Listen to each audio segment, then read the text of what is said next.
საკითხი ვერ დაიხურება. რეჟიმი პასუხს არ სცემს საკვანძო შეკითხვებს. სახელმწიფო უსაფრთხოების სამსახურის განცხადება მთლიანად აუარა გვერდი. რა ნივთიერებას იყენებდნენ ხალხის დასარბევად დარბევის დროს 28 ნოემბრიდან მოყოლებული მომდევნო დღეების განმავლობაში. ამ შეკითხვაზე პასუხი მედიას ვერც შინაგან საქმეთა ეგრეთ წოდებული მინისტრის მოადგილემ გასცა, რომელსაც ეკუთვნის განცხადება. ის ჯერ კიდევ 2024 წლის 10 ნოემბერს გაკეთდა. დარახველიძე დარბევების დაწყებიდან ჯერ კიდევ მესამე დღეს გახდა იძულებული დაედასტურებინა, რომ წყალში რაღაცას ურევდნენ. სანქცირებულ ალექსანდრე დარახველიძე ჟურნალისტები დღეს რამდენიმე წუთის განმავლობაში უმეორებდნენ შეკითხვას, რა გამხსნელი ნივთიერება გამოიყენეს ნოემბრის ბოლოს მომიტინგეების წინააღმდეგ. ესაა ის საკითხი, რომელსაც ქართული ოცნების რეჟიმი მალავს. BBC-ს გამოძიების მიხედვით ეს იყო ნივთიერება ტრიქლორეთინელი, რომელიც საშიშია და არ შეიძლება მისი გამოყენება დემონსტრაციების დასაშლელად, რადგან ეს ქიმიური იარაღის გამოყენებასაც ნიშნავს. ქართული ოცნება მხოლოდ 4-5 დეკემბრის ღამეზე საუბრობს, რაც აცდენილია დასმულ შეკითხვებს. რეჟიმმა მთლიანად ამოაგდო გამოძიებიდანაც და რიტორიკიდანაც 28 ნოემბერი და მომდევნო დღეები. არდა საზოგადოება სწორედ ეს ეპიზოდი აინტერესებს. ამას გარდა არადამაჯერებელია სახელმწიფო უსაფრთხოების სამსახურის განცხადების სხვა ნაწილებიც. კეთი ნადიბაიძე შემოგვიერთდა პირდაპირ ეთერში.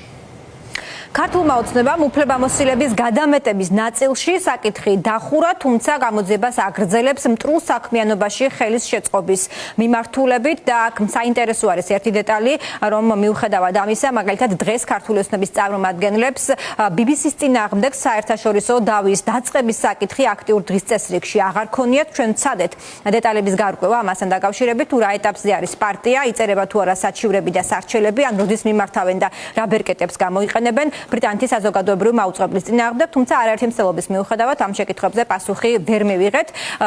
ამ ყველაფერს კი მე საზოგადოებას შევახსენებ, რომ წინ უძღოდა გუშინ ტელეკომპანია ფორმულასთვის შინაგან საქმეთა სამინისტროს ყოფილი მაღალჩინოსნის ლაშა შერგელაშვილის ინტერვიუ, რომელმაც განაცხადა, რომ BBC-ს გაცილებით მეტი დოკუმენტი აქვს შიდა სისტემიდან მოპოვებული და გაცილებით მეტ ინფორმაციას ფლობს, ვიდრე ეს საჯაროდი თქვა, შესაძლოა სწორედ ქართული ოცნების პოზიციები და ის რომ აქტიური დღის წესრიგში BBC-ს წინააღმდეგ სარჩელების თუ სარჩივრების მომზადება აღარ დგას, შესაძლოა ამასაც უკავშირდებოდეს. გაეცადეთ სახელმწიფო უსაფრთხოების სამსახურის შესაბამის გამოძიების შედეგებს. არსებობს ბრიფინგის ჩანაწერი, არსებობს კონკრეტული მასალა გამოქვეყნებული. გაეცადეთ, შავი თეთრზე წერია ყველაფერი. წესით ასეც უნდა ყოფილიყო, თუმცა საქმე დახურული დღეს მხოლოდ ქართული ოცნებისთვის არის. შავით თეთრზე დაწერილი მთავარ შეკითხვებს ისევ კითხვებად ტოვებს. უფრო მეტიც, სუსის დასკვნის მკითხველისა თუ მსმენელის ნაწილისთვის. უფრო ცხადი ის არის, რა არ თქმულა ან დაწერილა. ქიმიური ნივთიერებების რა არსენალს ფლობს დღეს პოლიცია. იმ სამი დასახელების გარდა, რომელიც მამუკა მდინარაძის უწყება მიკულია. და რა ნივთიერებების გამოყენებით დაარბიეს მოქალაქეები 28 ნოემბრიდან 3 დეკემბრის ჩათვლით. მეტის თქმას არც შინაგან საქმეთა სამინისტრო აპირებს. სახელმწიფო უსაფრთხოების სამსახურმა გააკეთა დეტალური ინფორმაცია იმ ნივთიერების შესახებ, რომელიც იქნა 2007 წელს შეძენილი და ფლობდა განსაკუთრებულ დავალებათა დეპარტამენტი, ასე რომ აქ კითხვები აღარ არის და თქვენ მაინც დამატებით ვცდილობთ, რომ შემოვიტანოთ გარკვეული გაუშვება ამ საკითხში. ამის მტკიცებულება სად არის, რომ არ გამოიყენებია ხალხი ნივთიერებები.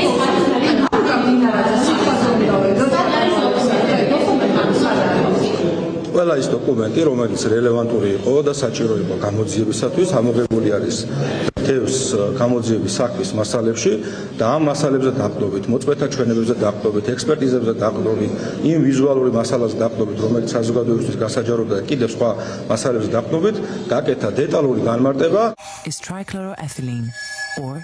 გამოიყენა თუ არა რომელიმე დემონსტრაციაზე სახიფათო ნივთიერება ტრიქლორეთილენი, რომლის ფლობა სუსმად დაადასტურა, თუმცა დაასკვნა, რომ ის დიდი ხანია ჩამოწერილია. და თუ კი პოლიციამ ეს ნივთიერება ჩამოწერა, რატომ არ გაანადგურა და რატომ ინახება დღემდე ძალოვანი უწყების საცავებში. ალექსანდრე დარახველიძისთვის ყველა კითხვას ერთი პასუხი აქვს. მეტი დამაჯერებლობისთვის დამატებითი ახსნა განმარტებების გაკეთება დღეს არც უცდია. ყველა დოკუმენტი საიდუმლოდ რჩება.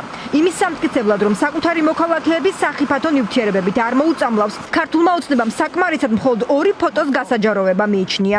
არადა მამუკა მდინარაძე ირწმუნება, რომ საქმეზე 5 დღეში 160-ზე მეტი საგამოძიებო მოქმედება ჩაატარა. რაც მე ვერაფერი ვერ გავიგე. ქეთევან პაპუნაშვილი ერთ-ერთია, ვინც პასუხს მთავარ კითხვაზე რითი მოწამლეს დღემდე ელოდება.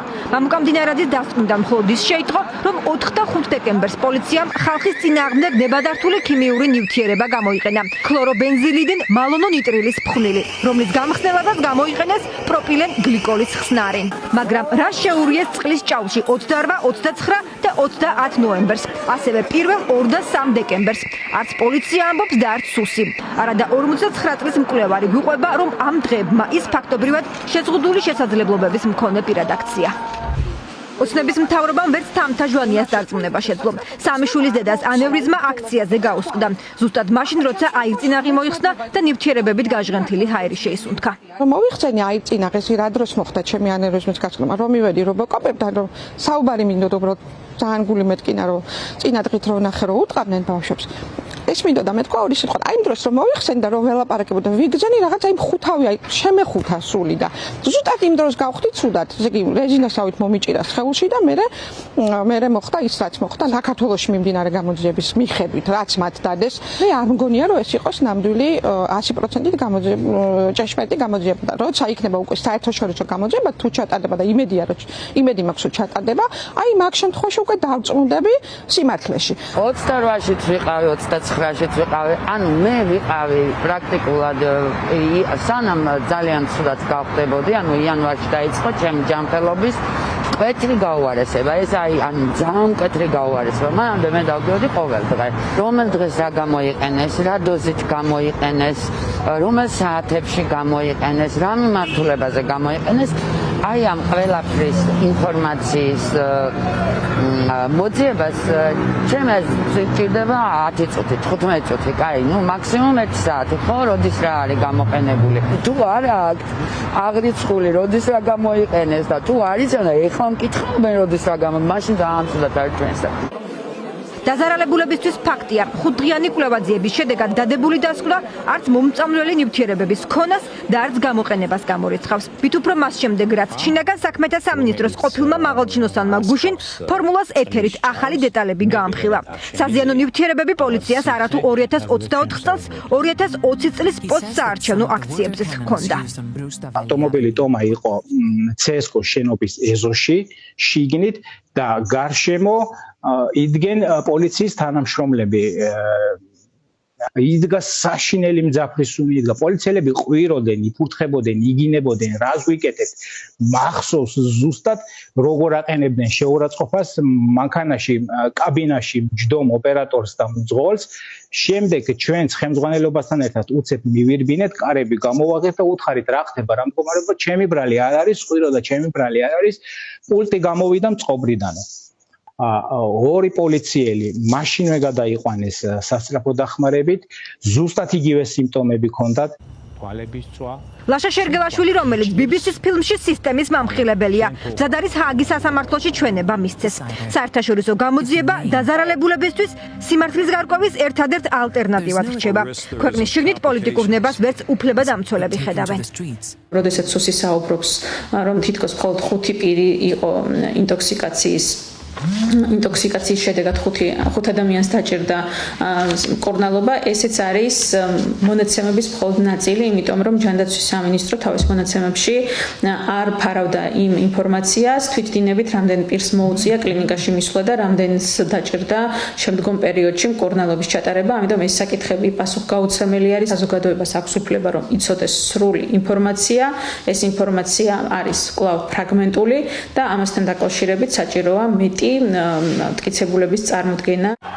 მაშინ როცა ქართული ოცნება ამტკიცებს, რომ მოქალაქეების წინააღმდეგ სახიფათო არაფერი გამოუყენებია. ფაქტად რჩება, რომ აქციების არაერთი მონაწილე დღემდე ქიმიური ნივთიერებებით გამოწვეულ პრობლემებს ებრძვის. თუმცა საქმე დახურულია, რაც იმას ნიშნავს, რომ დიდი ალბათობით ახალს ამ საკითხზე აღარაფერს იტყვის და არაერთ კითხვაზე პასუხი ისევ დუმილი იქნება. მინიმუმ იქამდე, სანამ საერთაშორისო დონეზე გამოძიების პროცესი დაიძრება. ოცნებამ სავარაუდოდ უკვე კარგად იცის, რომ BBC-ს საგამოძიებო ფილმის ავტორებს იმაზე მეტი შიდა ინფორმაცია აქვთ, ვიდრე საჯაროდ ითქვა.